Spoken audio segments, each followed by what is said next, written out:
दिल्ली में गुरुवार की शाम सियासत सड़क पर थी। राहुल गांधी के नेतृत्व में विपक्षी सांसदों और नेताओं का एक मार्च निकला। मंजिल थी गांधी स्मृति, मुद्दा था पेपर लीक और छात्रों पर हुई पुलिस कार्रवाई। राहुल गांधी के साथ प्रियंका गांधी भी थी। उनके अलावा इंडिया ब्लॉक के कई दलों के नेता इस मार्च में शामिल हुए। Shiv Sena, UBT, NCP, SP, TMC, Jhamumo, RJD left, Samajwadi party और आईयूएमएल के नेता भी राहुल गांधी के साथ चलते दिखाई दिए।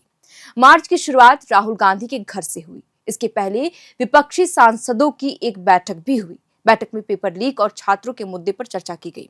इसके बाद राहुल गांधी, प्रियंका गांधी और विपक्षी नेता बसों में 30 जनवरी मार्ग की तरफ रवाना हुए। दिल्ली पुलिस को इस मार्च की जानकारी पहले से थी, इसलिए रास्ते में सुरक्षा के इंतजाम किए गए थे। जगह जगह बैरिकेड लगाए गए थे और पुलिस की बसें भी तैनात थी। जैसे ही मार्च आगे बढ़ा, पुलिस ने रास्ता रोक दिया। कुछ देर के लिए विपक्षी नेताओं और पुलिस के बीच स्थिति ऐसी बनी कि लगा शायद मार्च आगे नहीं बढ़ पाएगा, लेकिन करीब 10 मिनट बाद रास्ता खोल दिया गया और राहुल गांधी समेत सभी नेता आगे बढ़ गए। इसके बाद सभी गांधी स्मृति पहुंचे। यहां राहुल गांधी और विपक्षी सांसदों ने राष्ट्रगान गाया। राहुल गांधी ने कहा कि पेपर लीक की वजह से जिन छात्रों को खो दिया है, उन्हें याद करने के लिए ये मार्च निकाला गया। उन्होंने कहा कि जब हमारे छात्र सड़कों पर है तो विपक्ष के सांसदों को भी लगा कि उन्हें उनके साथ सड़कों पर उतरना चाहिए।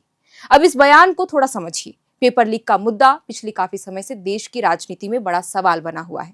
एक छात्र किसी परीक्षा के लिए महीनों या सालों तक तैयारी करता है, परिवार पैसे खर्च करता है, छात्र अपनी जिंदगी का एक बड़ा हिस्सा उस परीक्षा के लिए पीछे लगा देता है। लेकिन अगर परीक्षा से पहले ही पेपर लीक हो जाए तो सिर्फ एक परीक्षा रद्द नहीं होती, उस छात्र का समय जाता है, उसका पैसा जाता है और सबसे बड़ी बात, उसका भरोसा जाता है।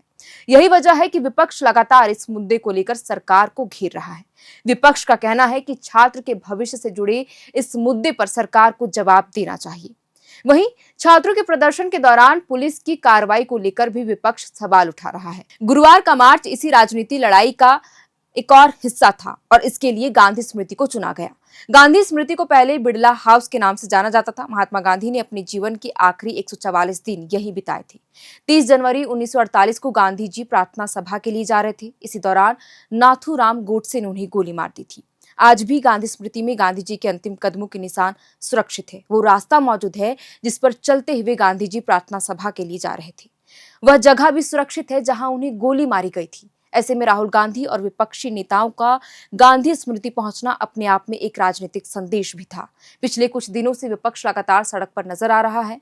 21 जुलाई को कांग्रेस अध्यक्ष मल्लिकार्जुन खड़गे के जन्मदिन के मौके पर राहुल गांधी, प्रियंका गांधी और कांग्रेस के कई नेताओं ने पीएम हाउस की तरफ मार्च किया था। वहां पहुंचकर नेता धरने पर भी बैठे गए थे। उस मार्च को भी काफी गुप्त रखा गया था। अचानक कांग्रेस नेताओं के पीएम हाउस की तरफ बढ़ने की खबर सामने आई और दिल्ली की राजनीति में हलचल मच गई। अब गुरुवार को एक बार फिर राहुल गांधी विपक्षी नेताओं के साथ सड़क पर थे। इस बार उनके साथ इंडिया ब्लॉक के कई दल थे। Shiv Sena, UBT, NCP, SP, TMC, JMM, RJD left, Samajwadi party और आईयूएमएल यानी विपक्ष ये दिखाने की कोशिश कर रहा है कि पेपर लीक और छात्रों के मुद्दे पर पूरा इंडिया ब्लॉक एक साथ खड़ा है। गांधी स्मृति में राष्ट्रगान के बाद राहुल गांधी ने छात्रों के समर्थन में अपना संदेश दोहराया। अब देखना यह है कि विपक्ष का ये सड़क वाला आंदोलन आगे कितना बड़ा रूप लेता है। क्या सरकार और विपक्ष के बीच इस मुद्दे पर कोई बातचीत होगी? क्या छात्रों की मांगों पर कोई ठोस फैसला होगा? और सबसे बड़ा सवाल तो यही है कि क्या छात्रों का परीक्षा व्यवस्था पर भरोसा वापस लौटेगा? क्योंकि किसी छात्र के लिए परीक्षा सिर्फ एक परीक्षा नहीं होती, किसी के लिए वो नौकरी का सपना होता है, किसी के लिए परिवार की उम्मीद और किसी के लिए अपनी जिंदगी बदलने का सबसे बड़ा मौका। इसलिए जब पेपर लीक होता है तो सिर्फ एक पेपर लीक नहीं होता, एक छात्र का भरोसा टूटता है। और गुरुवार की शाम गांधी स्मृति पहुंचकर विपक्ष ने इसी टूटे हुए भरोसे का सवाल उठाने की कोशिश की। अब इस सवाल का जवाब सरकार किस तरह देती है, ये देखना दिलचस्प होगा। फिलहाल के लिए इस वीडियो में इतना ही। इस पूरे खबर को लिखा था हमारे साथी रोहित ने और मेरा नाम है श्रेया। कैमरे के पीछे मौजूद है सचिन। बहुत बहुत शुक्रिया। FRP pressure vessels are made using fiber reinforced plastic, a powerful combination of high strength glass fibers and corrosion resistant resin.